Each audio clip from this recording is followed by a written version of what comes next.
Revolution in China, bloodiest and most terrible of all. An entire civilization blown apart.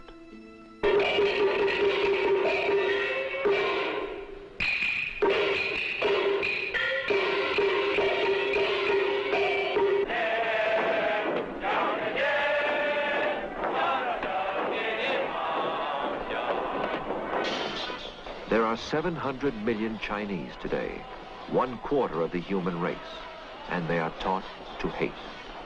Their growing power is the world's greatest threat to peace and life. 50 years of torment bred madness. To deal with madness, we must understand its roots.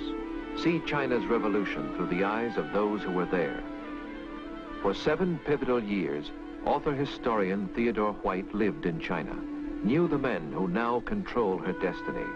With him, we shall look back at a century of tragedy.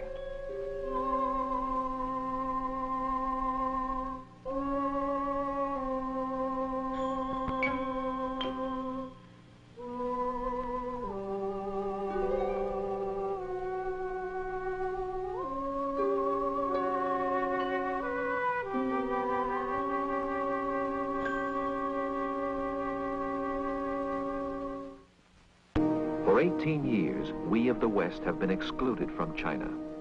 We can pace along this barbed wire border at Hong Kong and try to squint inside or strain out sounds, but all we hear is echo of disaster, past and present.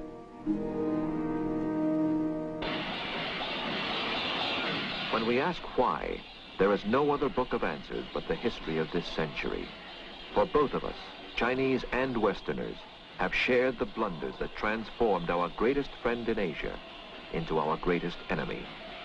Theodore H. recalled.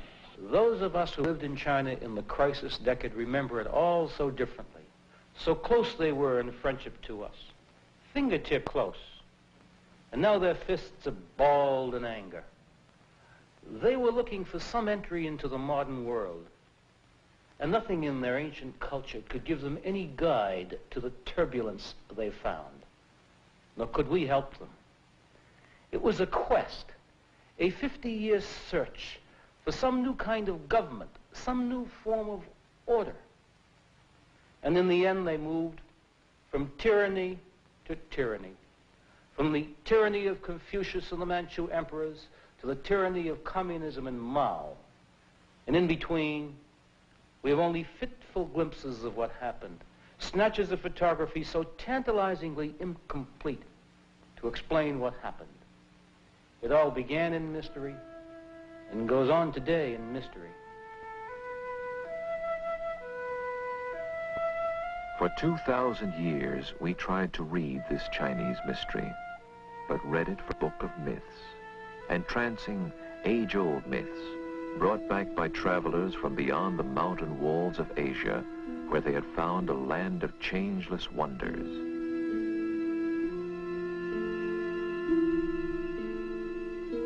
A strange serenity of spirit graced its hills with beauties.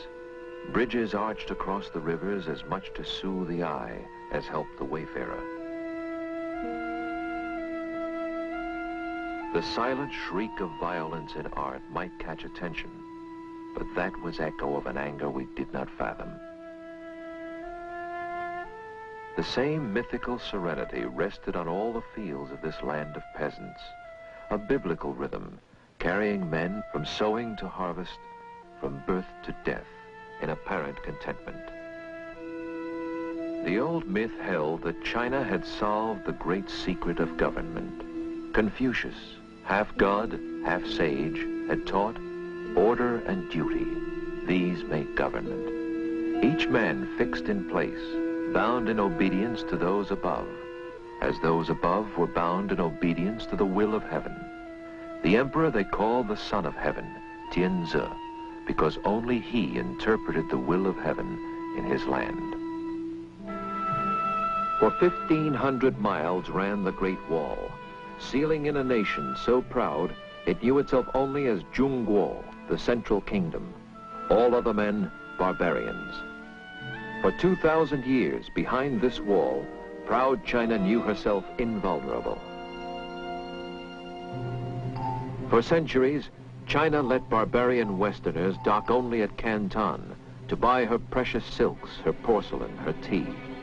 To pay for these, Englishmen introduced opium from India. By 1830, this trade was booming. China protested, burned the opium, and the bark of English warships as war broke out in 1839 first shattered myths of Chinese power. The result, defeat, disaster. Aboard a British warship in 1842 came humiliation, with China forced by treaty to yield Hong Kong outright and open 4 more coastal cities to British merchants and their opium. Where Britain led, others followed. Rival powers raced each other to carve proud China as spoils. English, French, Americans, Germans, Russians demanded privileges, colonies, concessions. In 60 years had won the right to govern, try, punish Chinese in their own land. In China's capital, Peking, where from these ancient altars countless emperors had sought the mandate of heaven, the myth of heavenly rule persisted still. But deep within the palaces where China's Manchu emperors reigned, by 1900, that myth too was dead.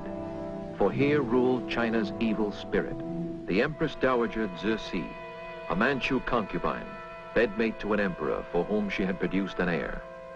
A woman with a gift of malice, said to have poisoned her own son upon his throne, installed her infant nephew as emperor, killed his mother, had then imprisoned him in 1898. An ignorant woman, but unchallenged ruler of the empire. Her court, a whispering of ladies-in-waiting and eunuch favorites.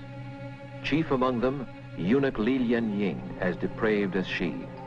When told China needed ships to fight the foreigners, they used naval appropriations to build a marble pleasure boat in a nearby lake. Only one conviction bound her to her people, hatred of the contemptuous foreigner who tramped her land. 1,000 villages deep in China mirrored her primitive hatred of the foreign devil. Moreover, their passions had found flag and leaders as a secret brotherhood, the Boxers, began to flourish. Kill the white man, burn his mission, said the Boxers, claiming magic charms could make their bodies impervious to Western bullets.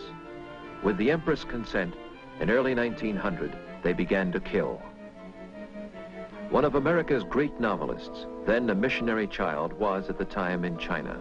Miss Pearl Buck recalls, the Empress Dowager had issued an edict that all white people were to be killed, and many had been killed, especially in the north, in Shandong, where men, women, and children, missionaries and business people too, had been killed. But we were so fortunate because we lived in the province of Jiangsu, and we had a very good viceroy, an intelligent man, and he knew that it was folly for the old empress to think that she could gain anything by killing the missionaries and the business people, because there would be terrible retribution. And so he was so courageous as to insert a negative, a no, a not, into the imperial edict, so that it read, we were not to be killed. And that's what saved our lives. Here at Peking, within these massive walls, for almost 2 months, 3,000 foreigners and Christian converts gathered under siege to fight for life. Their sandbagged embassies a bastion against Boxer fanatics.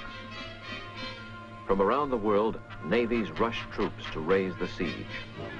Britons, Americans, Russians, French, Germans, Japanese raced with field guns and modern rifles, whose bullets no Boxer magic could resist. Victory was swift, punishment ruthless.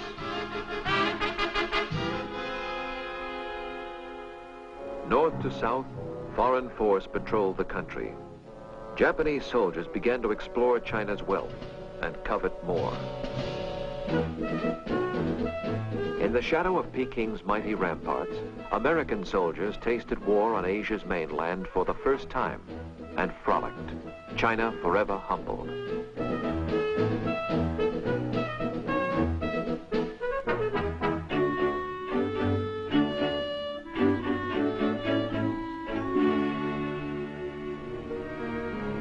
Foreign diplomats and generals debated China's fate.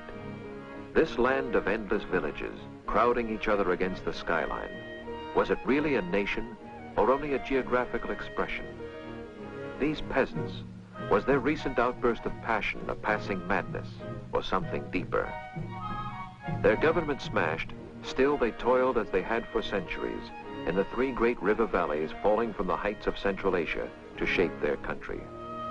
In the north, Manchuria and the valley of the Yellow River cradled one kind of Chinese for whom Peking, the Manchu capital, was their center. Here, dry northern wheatlands rolled over an unknown treasure store of minerals which Russia and Japan both sought. In the center, the valley of the mighty Yangtze with its key cities, Shanghai, Nanking, Hankow, Chongqing, where British and American power turned the wheels of industry, oiled the way of commerce. In the south, the third valley, the West River flowing by Canton to empty at Hong Kong in the sea. In the steaming Southland, peasants stooped in paddies to plant rice and spoke a dialect no Peking Chinese could even faintly comprehend. The coastal cities, where most Westerners lived, squirmed with jostling people, animal energy, humans used as beasts in street and field.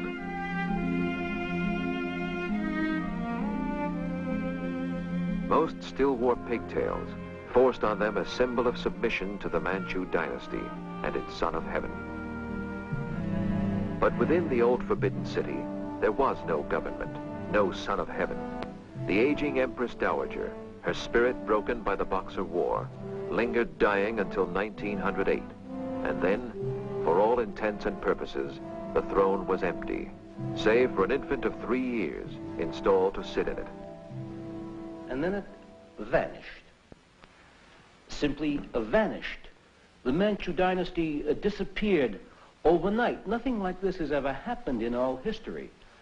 2,000 years of tradition, the whole structure of the imperial Confucian political thought dissolving to dust. The Chinese give it a name and a date. They call it Shuangshi, double 10.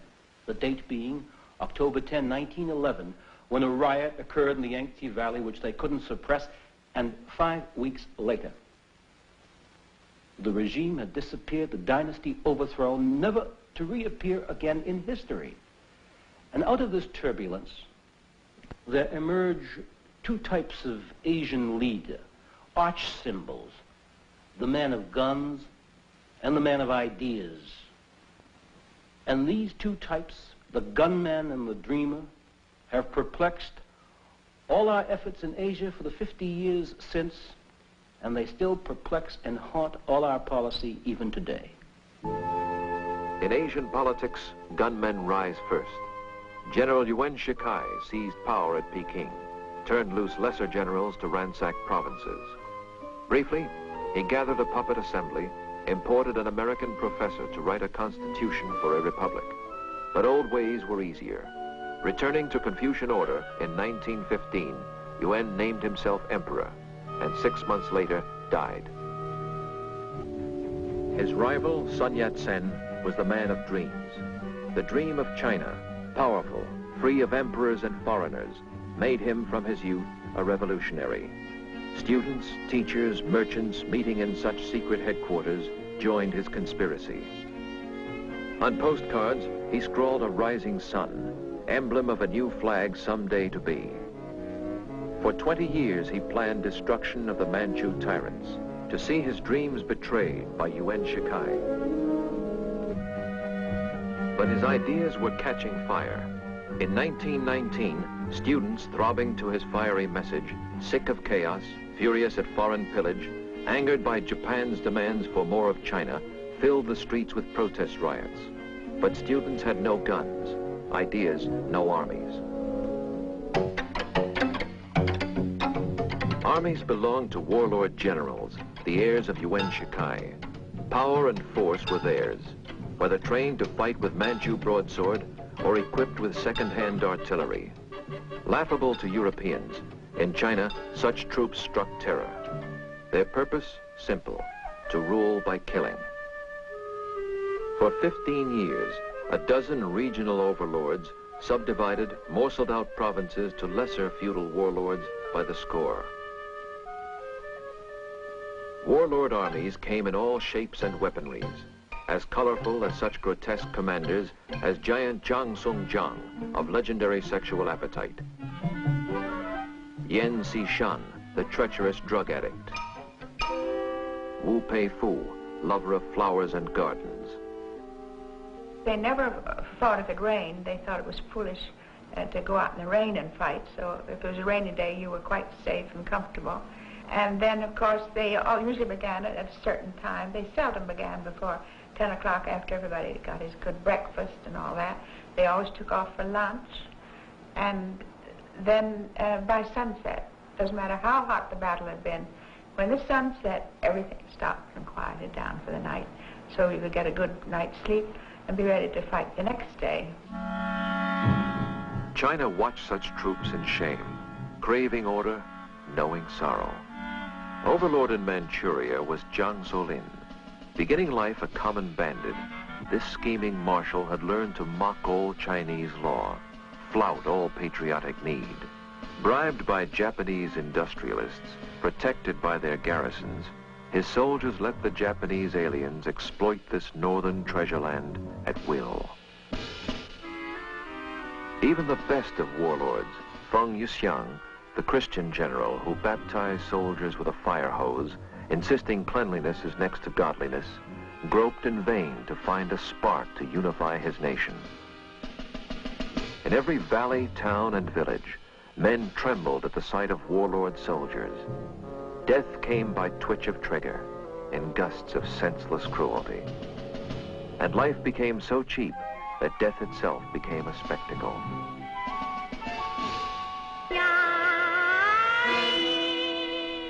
Children, growing up, became inured to violence, a culture of scholars transformed by killing.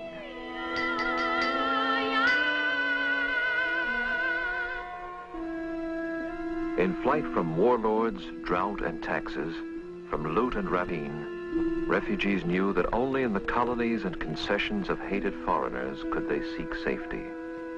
Here, beggars for their bread, they might find mercy. A former State Department officer, Ernest Price, remembers China in the mid-20s. We hit the country at a time of terrific heat wave and at the same time drought in the great valleys. As our train pulled through this area, little boys at the stations would come out pot-bellied, spindle-legged, and holding out their hands and saying, "Da lao ye, da lao ye, please, master, please." We were horrified. We'd never seen anything like it.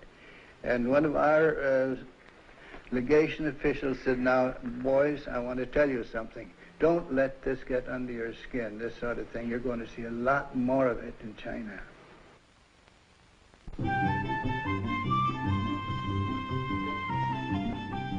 In the western enclaves of the coast, life for foreigners went on unchanged. Here, the skyline walled from passing tourists, the site of Chinese anguish, while permanent expatriates returned each afternoon to homes of splendor, where countless servants made for master and his missy lady a sunlit way of life old China hands still mourn.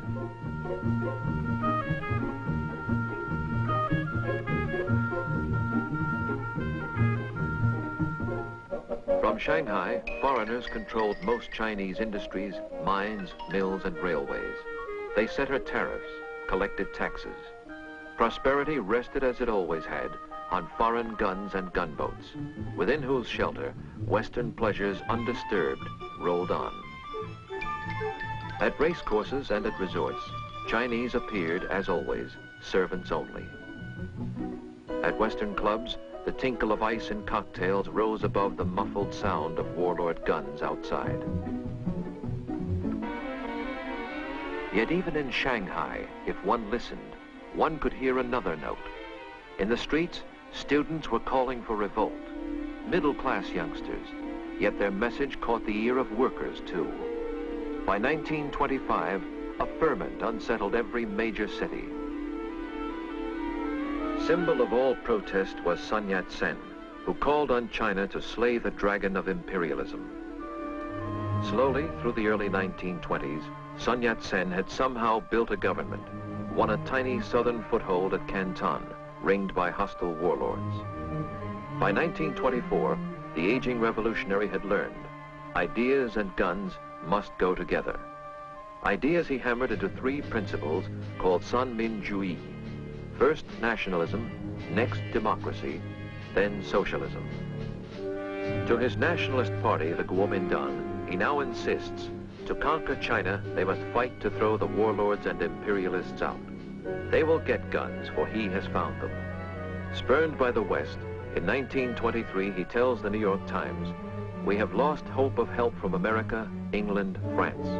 The only country that shows any sign of helping us in the South is the Soviet government of Russia."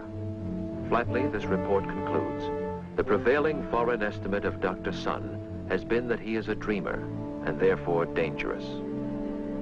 Arch symbol of Russian help is Michael Borodin, veteran agent of the Comintern, who brings the guidance of the Bolsheviks to Sun's dreaming. Counseling, scheming, urging, the mentor communist becomes an all-pervasive influence, induces Sun Yat-sen to let the tiny Chinese Communist Party, 430 members, join Sun's nationalists. Sun gathers new-style Chinese officers to fight for country, not for loot. Of these, his favorite is Chiang Kai-shek. Sent hastily to Russia for training, Chiang soon returns, directs the Huampo Military Academy at Canton, where patriots are trained by Russians to officer armies that will give the dream fresh muscle. Some scholars say that at this point, the Chinese leader recoiled at communism, prepared to break with Russia. But no one knows, for in March 1925, death cuts across the revolution. Sun dies of cancer. Mandarins, scholars, warlords, soldiers file by his bier in homage. All claim his message as their legacy, scuffle for his mantle. A year's turmoil thrusts up the air. Sun Yat-sen's soldier favorite, Chiang Kai-shek. At 38, he seizes leadership at Canton headquarters of the Kuomintang. This man is known to Westerners only as a fiery nationalist and revolutionary. As he mobilizes under Sun's new flag, all China waits for him to strike against the warlords. July 9, 1926, Bei Fa march north. Against Chiang's slim divisions are marshaled 500,000 warlord troops. A political earthquake rends the land, for these are soldiers of a different kind. Fighting for a cause and country, they storm through villages and fields, victorious as much by spirit as by guns.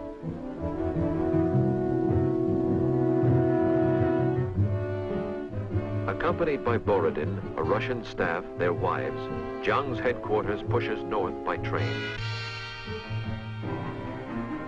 A forward fan of young revolutionaries, nationalist and communist alike, precedes the troops, calling to arms peasants and workers who surge to join the banners of the new day dawning. Among them, then unnoticed, is a communist intellectual, Mao Zedong, then 33, directing scores of peasant agitators to summon fury for the revolution. By fall, they take Hankow. The nationalist revolution moves its capital there, and then exultantly raids the British concession, burns down foreign buildings, tears down foreign flags. The tide rolls on, from Hankow down the river. In April, Chiang Kai-shek has reached Nanking, and then a pause. Chiang waits. Upriver in Hankow, left-wing leaders of the Kuomintang no longer trust their army's leader at the front. Borodin is urging, get rid of Chiang Kai-shek. In 4 short years, the communists have grown to 60,000 members. They urge the left-wing nationalists. No revolution is complete until peasants own their land, workers their factories. Chiang disagreed. Scholars of Chinese history still debate with enormous fury exactly what happened next and why. But I think it's the classic revolutionary question. Who gets power? To whom the fruits of victory? No one knows what went on in Chiang Kai-shek's mind, but I think one thing must have been clear to him. Either they were going to get him or he was going to get them. And he wasn't about to be dismissed the way Sun Yat-sen had been dismissed from power by warlords so often. It was a question of who would strike first, and he struck first. April 12, 1927 in Shanghai was the night of terror, as Jiang's troops rounded up and butchered hundreds of communists, students, union leaders, anybody they suspected. And when the day rose, he was in complete control of all the lower Yangtze Valley. And after that, for months and months through 1927, it becomes a great big bloody boiling stew as left-wing and right-wing fight and warlords get into the act and communists try to stage uprisings, and it all ends, it ends in tragedy. Because for so long this country, torn apart, had waited for a government to give it unity and dignity. It expected so much of this revolution. And now they found that revolutionaries can be butchers too. And this long, tormented quest for a new order was to end in this squalor. And it ended finally in December 1927 in Canton, when, on orders from the Comintern, the communists attempted to stage a massive uprising and seize that industrial city, and the Kuomintang struck back with counter-terror. Professor Earl Swisher witnessed the event. The nationalist forces came in on Tuesday afternoon. There was fighting and burning of parts of the city during the night, and then the mop-up came on Wednesday morning, after the coup had lasted only about 48 hours. Identification of communists was a very simple matter. They had wrapped red kerchiefs around their necks to identify them as communists, and when the coup collapsed, these were hurriedly stripped off to remove the identification, but in the rather humid climate, the red scarves left marks on their necks, and so that a communist was anyone with a red neck. The destruction of communists was a very simple process of rounding up everyone with a red stain on his neck and executing it. Some thought communism in China forever quenched, but Mao Zedong did not. He had escaped and watched in hiding. He would return to fight another day. In the cities of the Yangtze, children and teachers, businessmen and soldiers pulse to Jiang's call. To north, south, and east, warlords still ring him round, but the winds of fortune favor his expansion. May I introduce to the audience the President of the National Government of the Republic of China. Long live the Three People's Principle. Long live the revolutionary spirit of the nationalist China. A fresh new face enters his life, the beautiful Mei Ling Sung, sister of Madame Sun Yat-sen, American-trained, Wellesley educated. Jiang takes her hand in marriage. She is to be a major shaping influence in all his future thinking. By 1929, Jiang has built a majestic mausoleum for Sun Yat-sen at his new capital, Nanking. There, the body of the hero is brought. Pearl Buck remembers that day. Chiang Kai-shek came in and roused great hopes in everyone. I remember the first time I ever saw him was at the funeral of Sun Yat-sen 4 years after Sun Yat-sen died. His embalmed body was brought to Nanking to be buried in the great new tomb on the mountain there. It's the first time I saw him face to face, a very striking man with very striking, bold black eyes. And he had a presence, and I think that he might have been a great first emperor if there had been a throne to sit upon. That was the tragedy, that the very structure of government was destroyed by the revolution, so that there wasn't a government, and he had to begin that government from the bottom, and he didn't understand government. He was a soldier, and he didn't know how to make a government, and he had plenty of advisors, most of them young PhDs, in the United States, very impractical and idealistic, and they didn't know how to make a government. And all the time he had the communists to fight, and he also had the Japanese threatening. And it was a very difficult situation. I'm never inclined to blame him. To Western eyes, this soldier's rule seems like the first firm government of China in many years. Jiang too was changing, for his wife, as much American in thought as Chinese, leads him to see the United States as friend, a source of loans and help. As new railways stretch their tracks across the country, the new Kuomintang order Jiang has brought begins to offer comfort and luxuries to the cities he controls. Industry booms, production soars. Engineers and young industrialists find, for the first time, careers opening to modern talents. Universities flourish, parade their graduates full of hope. In cities, department stores begin to offer Chinese taste of every modern wear. Modern dress takes subtle hold on Chinese fashion, while rich Chinese, in centers like Shanghai, begin enjoying privileges until now saved for foreigners.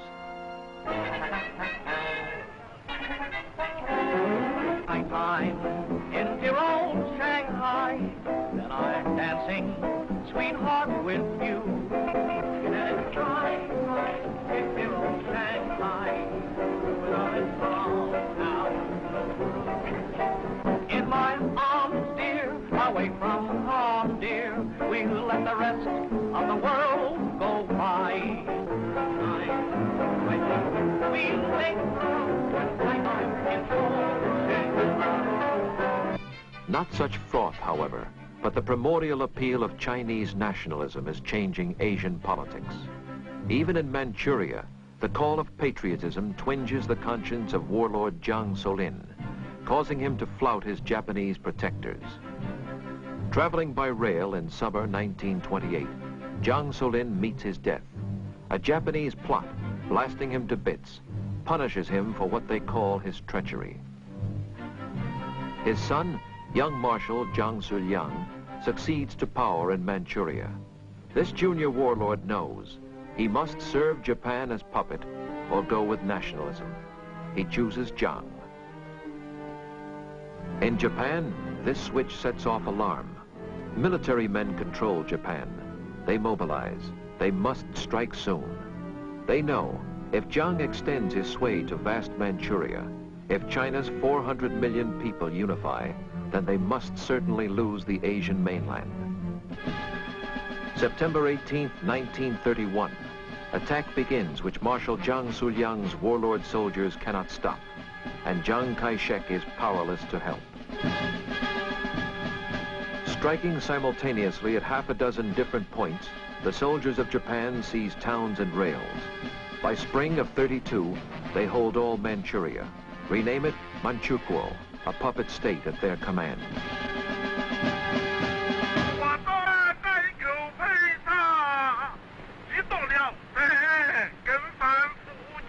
Rage sweeps China. Generals exhort their troops to stand by for the counterblow, demand a war of national resistance to Japan, right now. For Jiang, the problem pinches. His foot soldier armies may be stronger than old warlord armies, yet they lack tanks, have old artillery, are just beginning to understand the airplane. He knows they cannot match the modern weapons of Japan. Not only that, he leads a nation still divided. The communists, struck down for good in 1927, have somehow swelled by '32 to major force again. It was as if a ghost had risen from the dead. When Mao had fled in '27 with his 1,000 communist zealots, he was already disgusted with Borodin and clumsy Russian doctrine. He felt the key to revolution in Asia lay in the peasants of the countryside, not the big city proletariat.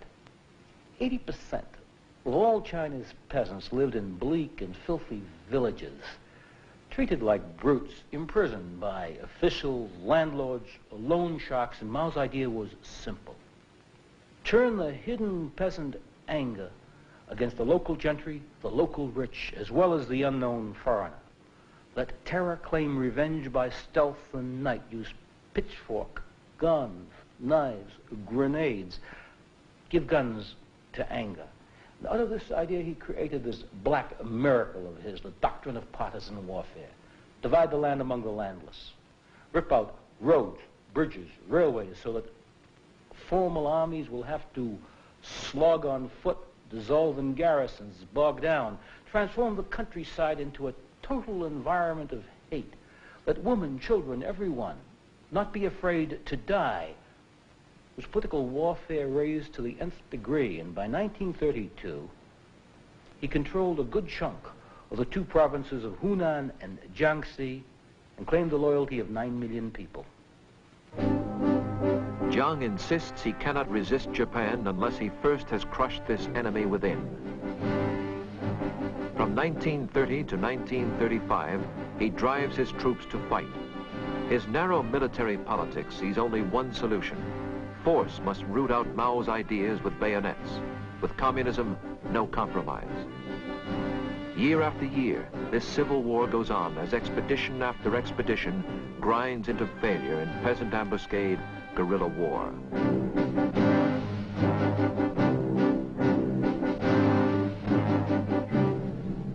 An American newsreel of the early 1930s innocently reports this nameless civil war. Troubled China turns on the enemy within her gates. These bombing planes of the Nanking government get ready to attack the rebel strongholds in Kiangsai. Contact!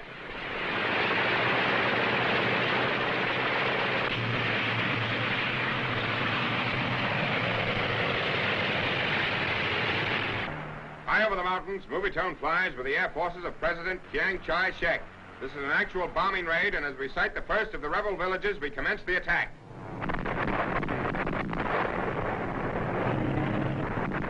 Chiang Kai-shek is making desperate efforts to unite the various provinces of China, many of which are torn by internal dissension. And if he can't do it one way, he tries another, including bombs.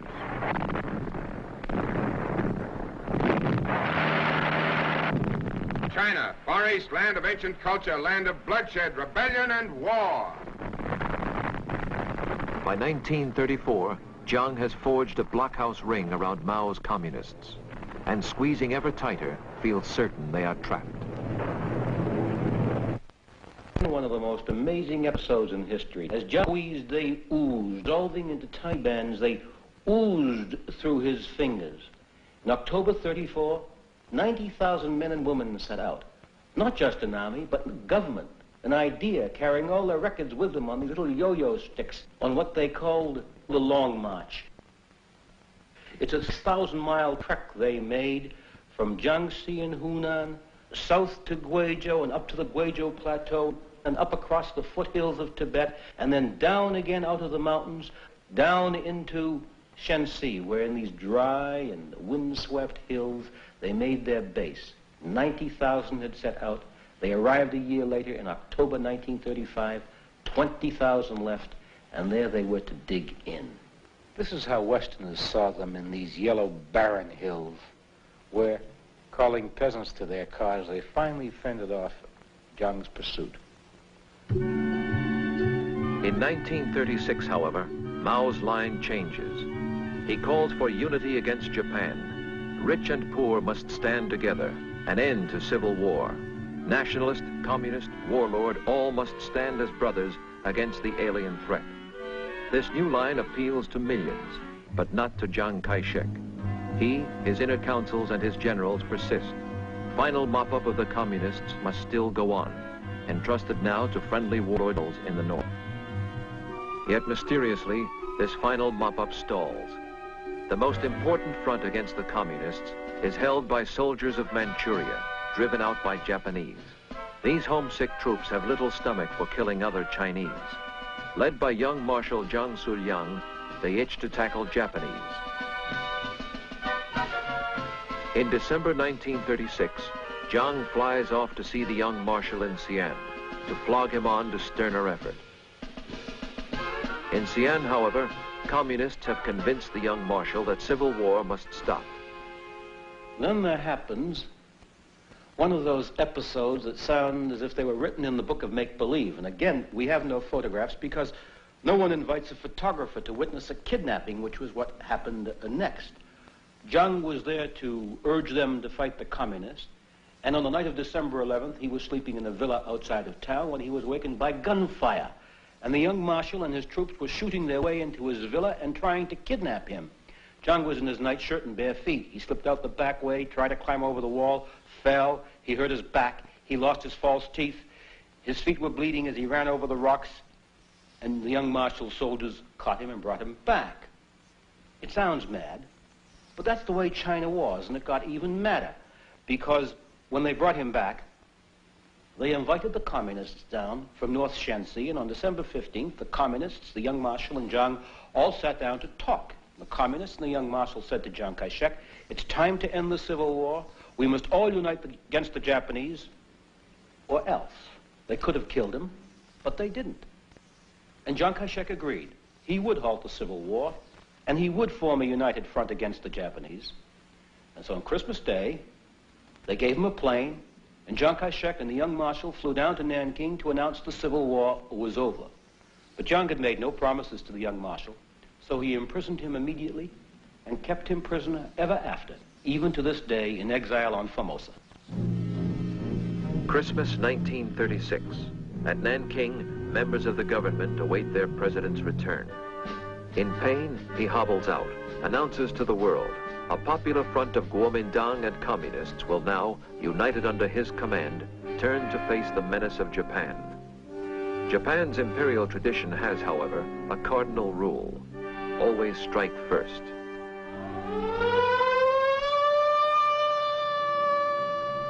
July 1937.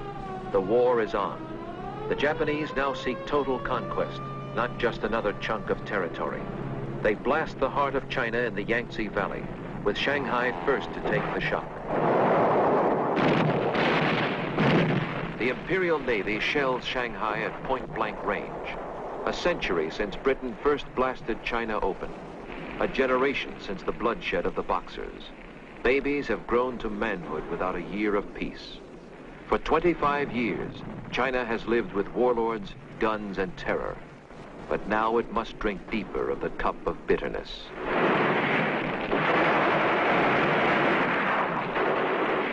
Nanking this morning had its 28th raid. I am speaking to you just as the echoes of exploding bombs have died down. Death comes from the clear blue sky, just as it has come to thousands of our innocent people throughout the length of our land.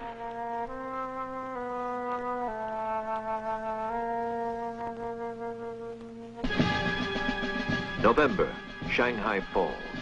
December, Nanking is sacked and raped. Through winter and spring 38, the Japanese push up the Yangtze, destroying the decade-long achievement of Chiang Kai-shek, ravaging the cities on which all future hope of nationalist China rests.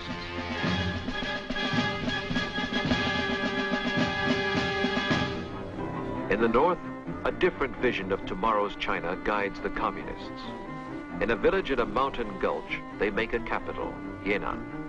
Headquarters have paper windows, furnishings of bamboo. Their troops are called the Chinese 8th Route Army. But the United Front dissolves. Red generals ignore Jiang's orders. Their strategy makes an independent war against Japan. In rear areas like Yan'an, soldiers raise their food. Mao himself grows tobacco. Zhu De, the Red Army's commander-in-chief, hoes his own cabbage patch. Peasant women spin and sew the cloth for uniforms. Fashion straw sandals for the soldiers. The mind of Mao Zedong sees warfare differently from other men. I remember Mao Zedong saying to me that Americans thought the communists would lose, that they saw the communists in the hills of Yan'an walking around with straw sandals, a ragamuffin army, and he said that any wise European who had seen George Washington's people at Valley Forge would have said that George Washington was going to lose. He said, "It's true," he said, that the Japanese and Chiang Kai-shek have electricity, airplanes, tanks, and we have nothing, he said. But then he said, the British had all those things and George Washington didn't have electricity. And yet George Washington won, and you suddenly realize with a start that Mao Zedong was not really sure of when and in what century electricity was introduced. That the structure of his knowledge was totally different from the structure of Chiang Kai-shek's and ours. Mao's knowledge of Asian war, however, is unmatchable. With these generals, he lifts the doctrine of partisan warfare to new levels. Lin Biao directs Kangda, training school for guerrilla leaders. Zhu De deploys guerrilla bands hundreds of miles in Japan's rear. The people are the sea, says Mao Zedong. Guerrillas are like fish who swim in the sea. Within a year, such troops gather 200,000 peasant soldiers. The Japanese may seize cities, but the 8th Route Army holds all North China countryside about them. In the Yangtze Valley, however, all through summer '38, fortress after fortress of Chiang Kai-shek falls. The Japanese crunch on. By October, his last 2 citadels are doomed. First Canton, then 4 days later, Hankow falls. Killing prisoners, spreading horror where they go, the Japanese convince themselves that sheer stark terror will now at last persuade the nationalists to quit. The war is won. Yet still their prey eludes them. From Hankow, Jiang has planned retreat. His government is to settle at Chongqing, in China's deepest mountain fastness, Sichuan. The nationalists set out.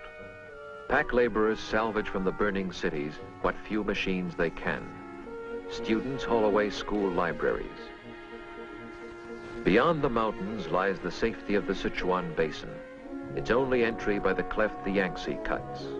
A steeper climb, say Chinese poets, than the climb to heaven itself. Retreat continues all through winter, expression of a will to fight that no disaster has diminished. Up through these gorges, they pull or pole their boats, until finally, in 1939, the rearmost echelon of the sad procession drags through.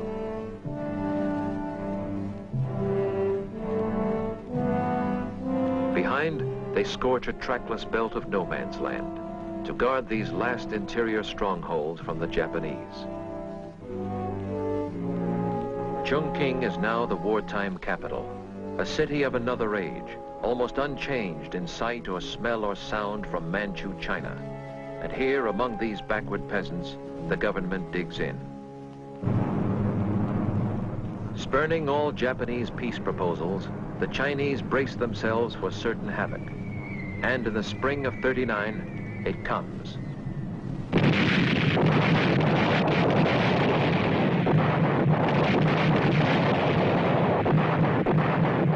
Day and night, the bombs continue, yet Jiang persists. Powerless to strike back, Jiang knows only America can help. His diplomats in Washington seek aid. Yet, he has other troubles, too. It was about this time in 1941, at the height of the bombing, that I had my first talk with Chiang Kai-shek about the war against Japan and its strategy.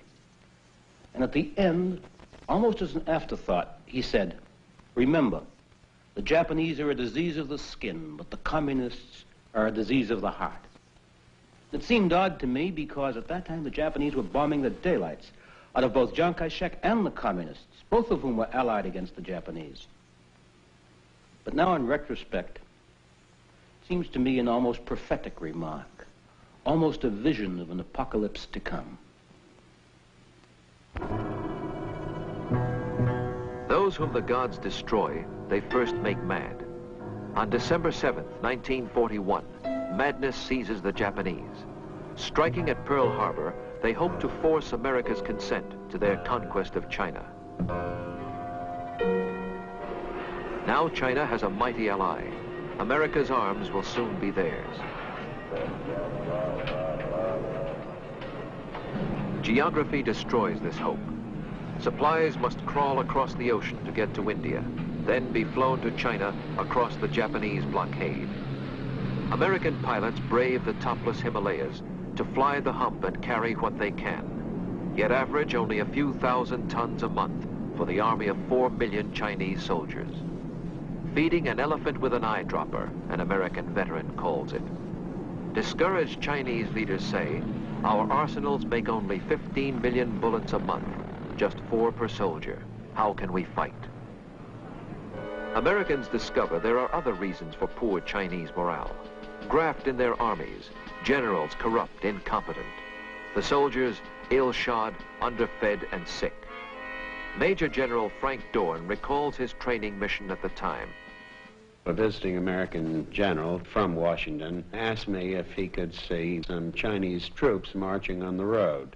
So we drove out, and the first thing we saw, of course, was that the majority of the men had dogs of one kind or description, size, anything that they could have stolen along the way, on ropes, on leashes, on anything. And he smiled and said, here they are, the GIs the world over. They all love dogs. And I said, yes, they certainly love these. And he wanted to know what I meant by that. And I said, well, this is their rations. When they run out of rice and other food, the dogs go into the cook pots. Commanding General for America is Joseph Stilwell. A soldier's soldier, his mission is to train a Chinese army to strike back. In India, training thousands of Chinese flown back across the hump, Stilwell learns to know their true ability. But he grows bitter at their government, which cannot nourish them. He feels they can attack and win if led by honest officers, insists that Jiang reorganize his army to throw incompetence out. In Chongqing, this pressure irritates the Generalissimo. He knows that victory is guaranteed by efforts of his allies. His thoughts are on the aftermath of victory, the final struggle for power yet to come. A weariness of spirit seeps through his government. Something fades. They wander alien through this anachronistic city. The fronts are far away. America's flying tigers guard the skies. Their background of big city life cuts them from direct involvement with these peasant people. Little luxuries, little pleasures occupy too many minds, too long exhausted by the years of sacrifice. Yet nonetheless, the prestige of Jiang's government grows. Foreign diplomats court his favor, do him honor. In 1943, at Cairo's wartime summit conference, he sits with Roosevelt and Churchill, accepted now as equal of the great, consulted on the strategy of global war, assured of China's freedom, China's greatness in the post-war world. From Yennan's tawny hills, the communists watch all this and brood. Unrecognized by foreign powers, they know their strength is growing. Not foreign aid, but peasant emotions give power. And Mao too is hardening. Like Jiang, he thinks beyond the war to what must follow. 20 years of flight and fighting have toughened him to hardship. But his memory too is scarred. By Jiang, by white men, Russians and Americans alike. His troops swell daily behind enemy lines. His self-assuredness freezes to dogma. He has been right so often when others made mistakes. His truths become, for communists, a holy script. Colonel David Barrett, chief of the American military liaison team in Yan'an, watched all this and recalls, they emphasized that they had to give the troops political training because the political consciousness of the peasants who made up the Chinese Communist armies was very low. So therefore, they said, we have to give them political training. I told them, I said, in the United States Army, we look with disfavor on giving political training. We think we should devote our whole time to military training. Well, they said that is not the case in our Army because we consider military training and political training as equally important, and one cannot be neglected for the other. Zhu De agrees with Mao. Power is what comes out of a muzzle of a gun. But ideas, politics, must motivate the man behind the gun, a concept the nationalists only dimly grasp. Theodore White recalls how powerful communist motivation could be. I went with a group of Chinese nationalist guerrillas who were organizing resistance behind the Japanese lines. And there was a young nationalist lieutenant and 2 horsemen and myself. And we traveled behind the Japanese lines for, I'd say 2 or 3 days. And then the Japanese flushed us. And we ran like mad. And they chased us all day. And by the time we arrived in a mountain village at night, the horses were completely worn out, saddle-galled and their flanks heaving. And we were as tired and just as scared. And we asked the villagers to give us water and fodder for our horses. And I heard the young Chinese officer say, "Woman Shabalu Jun, we are of the 8th Route Army." And I said to him, "Look, we're nationalists, not 8th Route Army guerrillas." And he said, "Shut up. If we tell them we're nationalists, they won't feed our horses or water them." It was the first sense I'd ever had of the political grip the communists had acquired on the minds and the hearts of the people in the occupied areas. As war wears on, American aid increases, and Jiang is pleased. Reviewing the new divisions Stilwell has trained and equipped, Jiang hoards these splendid forces. They will be useful later. Stillwell violently objects. He wants to use them now against Japan. He has no interest in future civil war. Stillwell feels unless Jiang purifies his government, not only is he no help in this war, but once the war is over, surely the communists will win. Their quarrel grows. From Washington flies a mission to heal the nasty breach under Major General Patrick Hurley, an Oklahoma politician. Jiang sees this as more white man's arrogance, a meddling in the politics of China. No compromise is possible, and Stillwell is relieved of command in 1944. Certain American involvement in Asia will be long and tragic. The world rejoices as in 1945 the Japanese surrender, the guns they hope forever stilled. To sign the document of surrender aboard the Missouri, the Allies, America, England, Russia, invite Japan's first victim, China. In their eyes, China's only spokesman is Chiang Kai-shek, who sends nationalist generals to represent his people. The communists are absent. For Chinese, this is but the curtain to an act, the climax yet to come in clash with communists. To stop this dreadful prospect, General Patrick Hurley, now named ambassador, flies off to Yan'an. He urges Mao, "The war is over, let there be peace.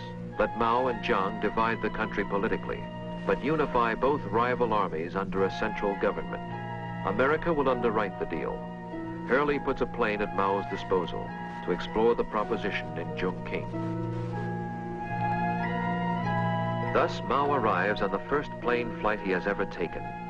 His safety guaranteed by Americans, this is his first face-to-face contact with the Kuomintang since the killings and uprisings of 1927. 6 weeks of negotiation will produce apparent agreement, as Jiang plays host to Mao before departure.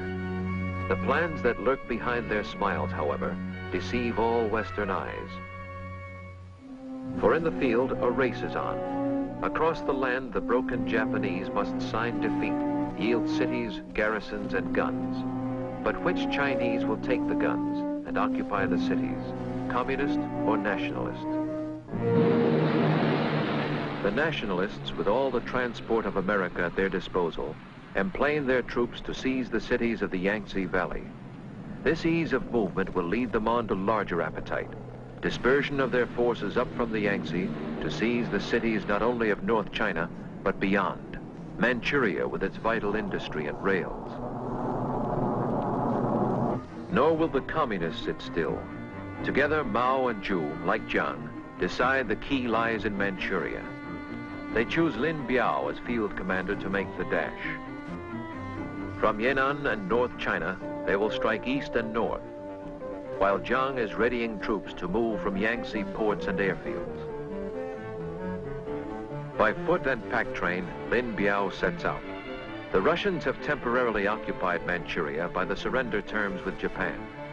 Communists expect to get from Russians surrendered Japanese equipment and guns and hold the countryside before Jiang arrives. The rumble of inevitable clash causes America to replace Hurley with General George Marshall.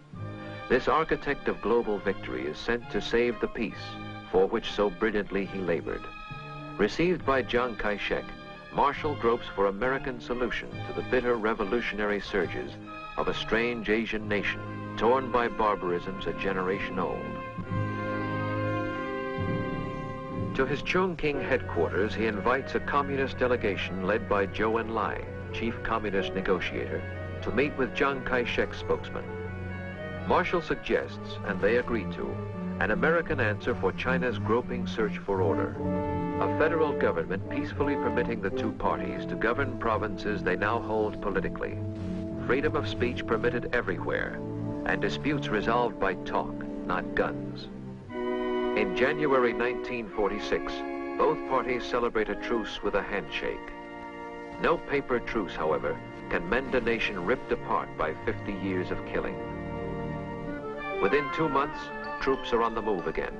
Each side blames the other, but 100 savage skirmishes now flare to full-scale war. Manchuria is the cockpit of the struggle.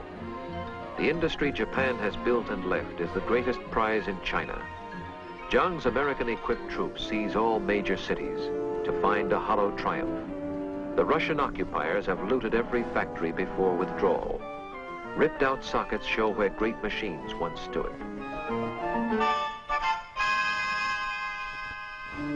For Mao, the fighting in Manchuria is prelude to the climax of his theories.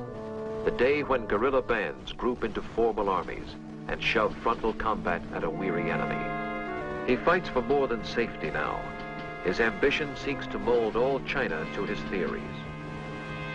I asked Mao Zedong what their policy was with regard to freedom of the press, and he said they believed in absolute freedom of press and absolute freedom of speech, and it wasn't going to be like Chongqing when they won. Everybody would have the right to say whatever he felt. There wouldn't be censorship the way Chiang Kai-shek had in Chongqing. So I said, you really mean that? And he said, of course we mean it. And I said, do you mean that if you come to power, anybody will be able to print anything he wants in a newspaper or publish any newspaper he wants? And Mao Zedong said, of course, he said, except for enemies of the people. Nor did he ever define, and I was too young to ask him to define what he meant by enemies of the people. Obviously, now it means anybody who disagrees with him. In summer 46, Jiang returns his government to Nanking, and once again, as 17 years before, reports the victory of his cause at Sun Yat-sen's mausoleum. The fighting in the north is only distant thunder in the Yangtze Valley. American advisors urge he seize this moment to win the hearts and firm the loyalties of his people by new reforms. Thus, in Nanking, Jiang convenes a Congress to write a modern constitution, in one last try to govern China by the order Sun Yat-sen has preached. But the thrust of all his background is still military. His troops must win by force of arms. With American arms, he feels the communists can be crushed, but his troops dig in to garrison rail junctions, cities they have occupied. American advisors insist such static defense is major error. They say he pins down his best divisions where communist guerrillas will isolate them. Queen city of Jiang's victorious China is Shanghai, restored at last to Chinese rule, all foreigners' concessions wiped out. While battle flares in the northern provinces, Shanghai seems to thrive.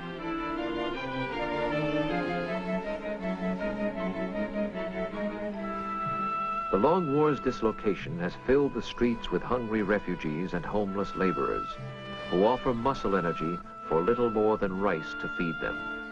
But after 50 years of suffering, such sights are almost normal. What worries Shanghailanders most is this, their money. For slowly, then more swiftly, through 46 and 47, the cost of distant civil war destroys the value and the meaning of these bundled paper dollars. Inflation ruins the vital middle class of all the cities, the one great source of Jiang's political support. Novelist Stephen Becker remembers the panic years. The inflation was heartbreaking. When I got there in August of 1947, the exchange rate was 60,000 yuan to $1 American. And when I left in September of 1948, it was 20 million yuan to one. But people on relatively fixed incomes were just ruined. In the summer of 1948, my wife and I had a continental dinner at one of Shanghai's best hotels. and the check came to 250 million yuan. Who lost China to the Reds, ignorant men will someday ask. But now, in 1948, sorrow scrawls its signature clear. Too many years of death and flight, too many dreams betrayed. In 50 years of barbarism, a gangrene of the spirit has set in, erasing pride and will and hope. Peace, whisper the communists to weary minds. Peace, an end to roaming. Now submit. Peace, they say, accept our mastery, and peace. Land, they say, to landless peasants, refugees. Join us, they promise, and the land will be divided. All through China slip their cadres, calling meetings to share out the landlord's fields, which soon they plan to snatch away again. In summer 1948, Mao makes his master move. Assault by frontal armies in Manchuria. Guerrilla bands emerge from hiding, form up in full divisions, equipped with captured tanks, artillery, and guns. Jiang's garrisons are isolated by ruptured railways, hostile peasants. November 1948, Manchuria falls. Panic begins among the cut-off nationalist garrisons in North China. Surrendering by scores, then thousands, then full divisions, the equipment America has given them falls to the Reds. To America, her second homeland, flies Madame Chiang Kai-shek in November 48 to make a last appeal for further help. But Harry Truman has had enough. Reluctantly, he tells her American involvement must end. And now the nationalists, pursued by wrath, as they in years gone by did once pursue the communists, gather at Suzhou, last bastion guarding access to the mighty Yangtze's valley. For 2 full months, Jiang's troops fight on. In January, cut off, they must surrender. 500,000 soldiers lost. The communists pour south. His spirit heavy burdened, Jiang resigns his leadership, hoping other men may court the communists for better terms. On April 1st, the nationalists send emissaries to Peking to plead with Mao Zedong. But they have passed the point of no return. No mercy, say the communists. The new mandate of heaven requires all nationalists to lay down arms within 3 weeks. 3 weeks later to the day, the communists uncoil to cross the Yangtze. First target is Nanking, the hallowed capital of the Kuomintang. But in that capital, the will to fight has turned to dust. No man will stand the ramparts. Abandoning positions, troops trudge away as silent people stand and watch. Too many warring armies have passed this desolate way to make them want to fight for any faith or any politics. No mainland refuge now remains, and fleeing nationalists embark what troops they can to cross the ocean for the island of Formosa. Shanghai hears the message clearly as foreign businessmen board up their shops. Go now, go quickly, for communism marches. Take what you can, but flee. In pell-mell haste, the Western powers evacuate the city they have built, for good and bad alike must leave. The businessmen come for profit, as well as missionaries come to heal, must say goodbye, as out the Yangtze steams the last of Western influence, and farewell to a century. May 27th, 1949. Down Shanghai's princely avenues, the pleasure boulevards of yesteryear, rolls the victorious red tide. In 6 more months, all China will submit. Red Star triumphant, hoisted over the world's most ancient nation. Silently, the crowds observe their newest conquerors. Today, in 1967, the marble altars of Peking still beseech the will of heaven as always. Chinese still gather here to listen to the voices that interpret heaven's will.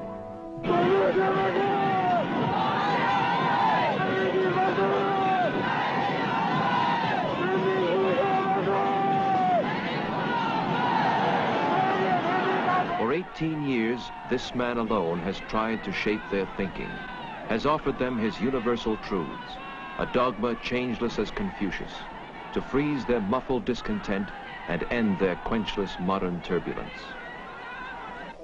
The image shown his people has been a teacher, grandfather benign, yet all have learned that those who cannot read his lessons will be crushed. His aging mind still lusts for permanent strife. The theme he preaches to old and young alike is hate. We are small militiamen fighting U.S. imperialism. Uncle, we must grow up quick and go to liberate Taiwan.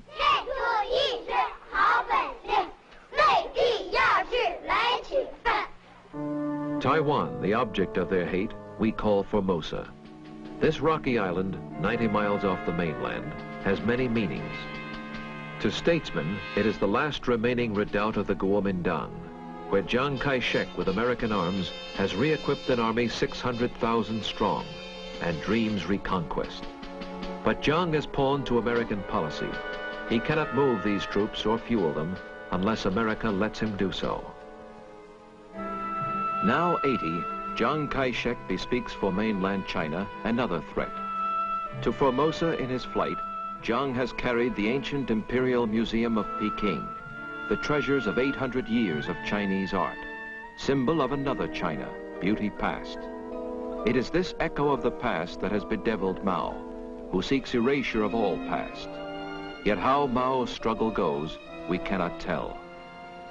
At the American consulate in Hong Kong, there are cascades, mountains, piles of translations that come in from the Chinese. And these are sandy, gritty, gravelly little bits of information that are meaningless because we don't know who does what to who in Peking. We don't know how they think or how they make up their mind, because no matter how hard we study China, we cannot predict such a thing as the Great Leap Forward in 1958. We can't predict such a thing as the Red Guard purge of 1966. It's as if there were a struggle of sea monsters going on, deep, deep beneath the surface of our vision, and only these bubbles come to the surface to tell us that these are terrible struggles, but we don't know what they're struggling about. Today, in total ignorance, we strain to know of China, as once our ancestors strained to peer across the mysterious wall, not knowing myth from fact. We know industry grows. Steel production swollen 10 times to 12 million tons a year. Light industry soaring. But what comfort it gives the people, we cannot judge.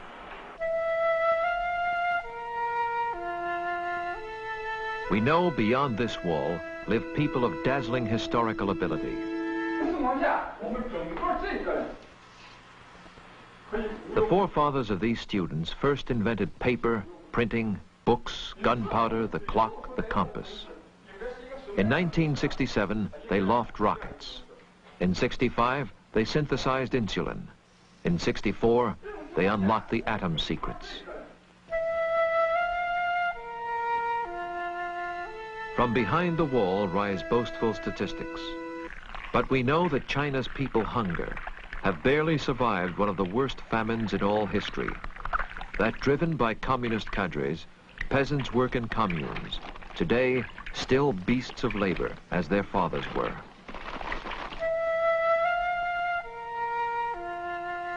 Within these walls, tyranny has tried to reach beyond the body, to the inner recesses of the soul. I woke at midnight and saw my little brother smiling. I asked him why he smiled, and he said, I dreamed of Chairman Mao.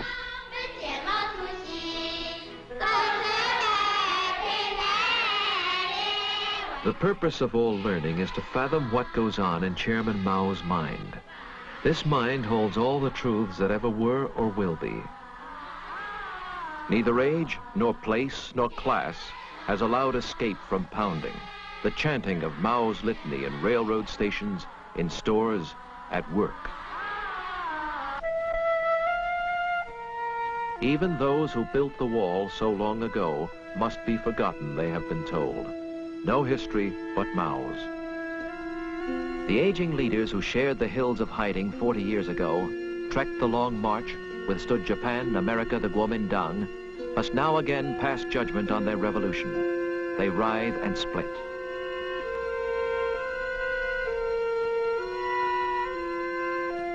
Within these walls they clash. They seek replacement for a chief whose triumphs make him think himself the voice of heaven, the universe.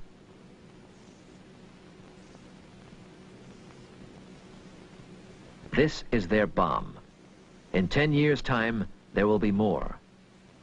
The nightmare problem of our time shapes clear: to reach the minds of Mao's successors with reason, before unreasoning bombs take up the dialogue. It does no good to mourn the past.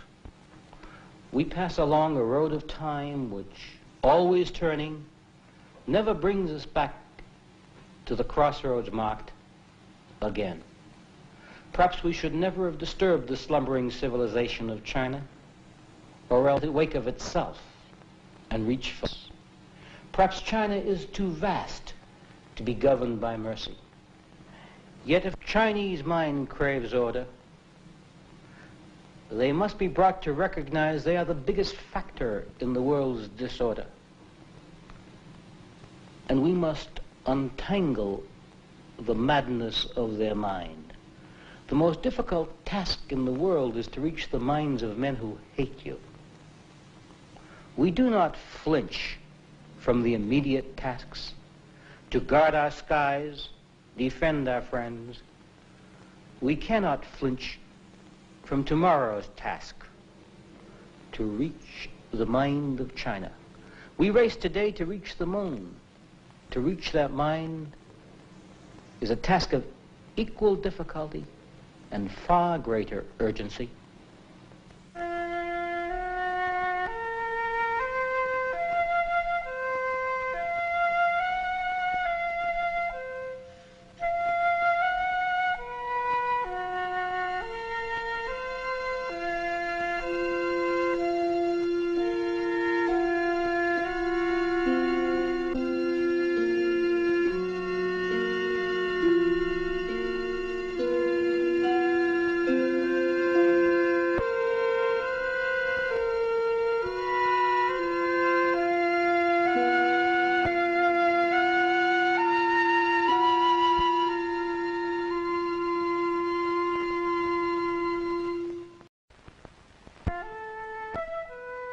In China, bloodiest and most terrible of all. An entire civilization blown apart.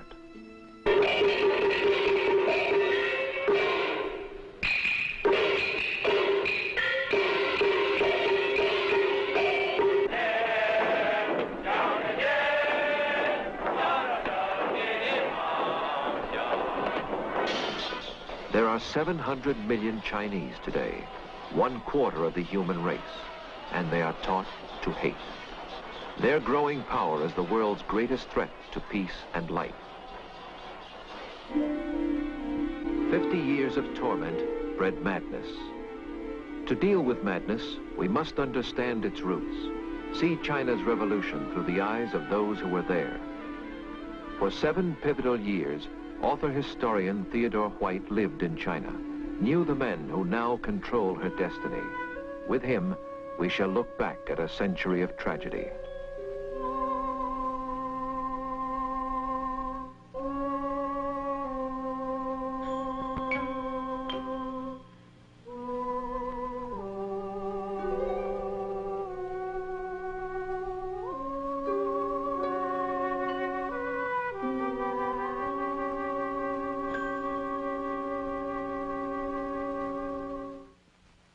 For 18 years, we of the West have been excluded from China.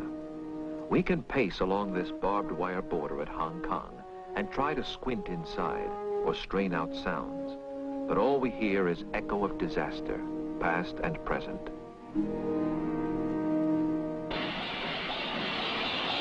When we ask why, there is no other book of answers but the history of this century. For both of us, Chinese and Westerners, have shared the blunders that transformed our greatest friend in Asia into our greatest enemy. Theodore H. recalled. Those of us who lived in China in the crisis decade remember it all so differently. So close they were in friendship to us, fingertip close. And now their fists are balled in anger. They were looking for some entry into the modern world, and nothing in their ancient culture could give them any guide to the turbulence they found, nor could we help them. It was a quest, a 50-year search for some new kind of government, some new form of order. And in the end, they moved from tyranny to tyranny, from the tyranny of Confucius and the Manchu emperors to the tyranny of communism and Mao. And in between, we have only fitful glimpses of what happened, snatches of Son of Heaven, the aging Empress Dowager, her spirit broken by the Boxer War, lingered dying until 1908. And then, for all intents and purposes, the throne was empty, save for an infant of 3 years installed to sit in it. And then it vanished. Simply vanished. The Manchu dynasty disappeared overnight. Nothing like this has ever happened in all history. 2,000 years of tradition, the whole structure of the imperial Confucian political thought dissolving to dust. The Chinese give it a name and a date. They call it Shuangshi, double 10. The date being October 10, 1911, when a riot occurred in the Yangtze Valley which they couldn't suppress, and 5 weeks later, the regime had disappeared, the dynasty overthrown, never to reappear again in history. And out of this turbulence, there emerge two types of Asian leader, arch symbols, the man of guns and the man of ideas.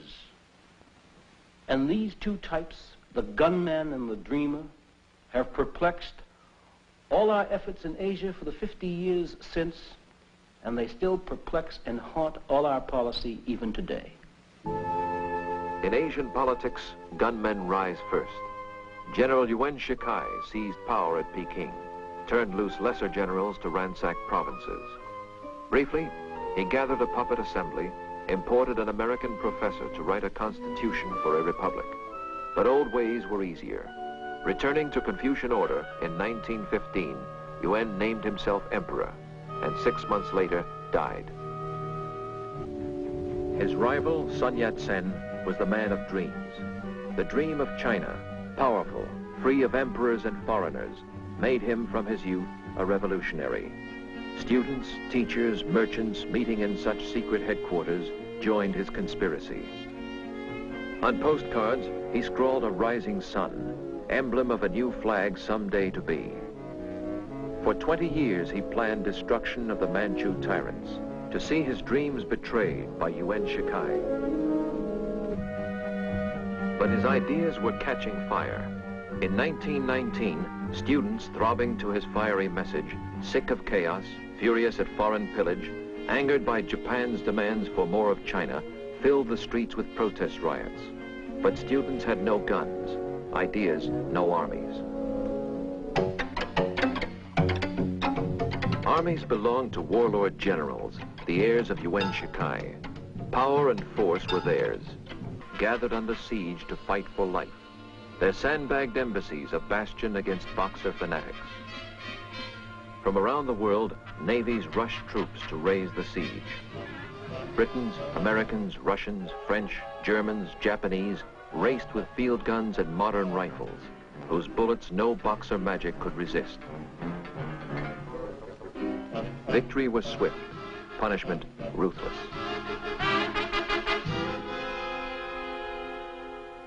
North to south, foreign force patrolled the country. Japanese soldiers began to explore China's wealth and covet more. In the shadow of Peking's mighty ramparts, American soldiers tasted war on Asia's mainland for the first time and frolicked, China forever humbled.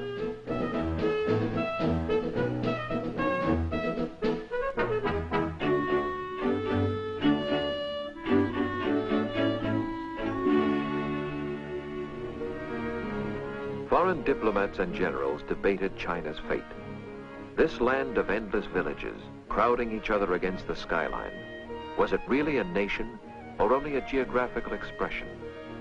These peasants, was their recent outburst of passion a passing madness or something deeper?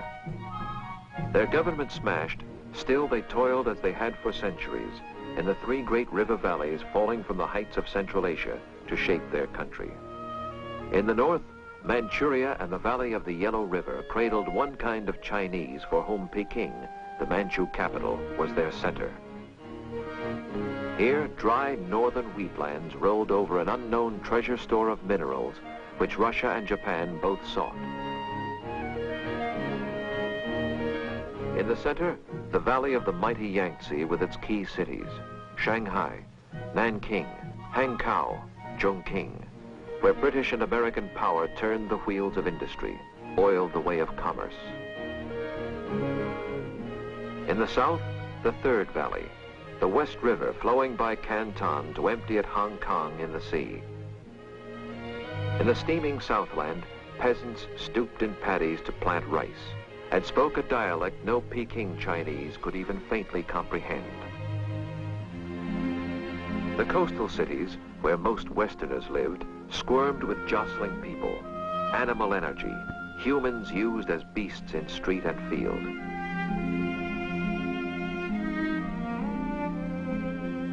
Most still wore pigtails, forced on them a symbol of submission to the Manchu dynasty and its son of heaven. But within the old forbidden city, there was no government. No English, French, Americans, Germans, Russians demanded privileges, colonies, concessions. In 60 years had won the right to govern, try, punish Chinese in their own land. In China's capital, Peking, where from these ancient altars countless emperors had sought the mandate of heaven, the myth of heavenly rule persisted still. But deep within the palaces where China's Manchu emperors reigned, by 1900, that myth too was dead. For here ruled China's evil spirit, the Empress Dowager ЗДЕСь, a Manchu concubine, bedmate to an emperor for whom she had produced an heir. A woman with a gift of malice, said to have poisoned her own son upon his throne, installed her infant nephew as emperor, killed his mother, had then imprisoned him in 1898. An ignorant woman, but unchallenged ruler of the empire. Her court, a whispering of ladies-in-waiting and eunuch favorites. Chief among them, eunuch Li Lianying, as depraved as she. When told China needed ships to fight the foreigners, they used naval appropriations to build a marble pleasure boat in a nearby lake. Only one conviction bound her to her people, hatred of the contemptuous foreigner who tramped her land. 1,000 villages deep in China mirrored her primitive hatred of the foreign devil. Moreover, their passions had found flag and leaders as a secret brotherhood, the Boxers, began to flourish. Kill the white man, burn his mission, said the Boxers, claiming magic charms could make their bodies impervious to Western bullets. With the Empress' consent, in early 1900, they began to kill. One of America's great novelists, then a missionary child, was at the time in China. Miss Pearl Buck recalls, the Empress Dowager had issued an edict that all white people were to be killed, and many had been killed, especially in the north in Shandong, where men, women, and children, missionaries and business people too, had been killed. But we were so fortunate because we lived in the province of Jiangsu, and we had a very good viceroy, an intelligent man, and he knew that it was folly for the old empress to think that she could gain anything by killing the missionaries and the business people, because there would be terrible retribution. And so he was so courageous as to insert a negative, a no, a not, into the imperial edict, so that it read, we were not to be killed. And that's what saved our lives. Here at Peking, within these massive walls, for almost 2 months, 3,000 foreigners and Christian converts. Biography so tantalizingly incomplete to explain what happened. It all began in mystery and goes on today in mystery. For 2,000 years, we tried to read this Chinese mystery, but read it for a book of myths, entrancing age-old myths brought back by travelers from beyond the mountain walls of Asia, where they had found a land of changeless wonders.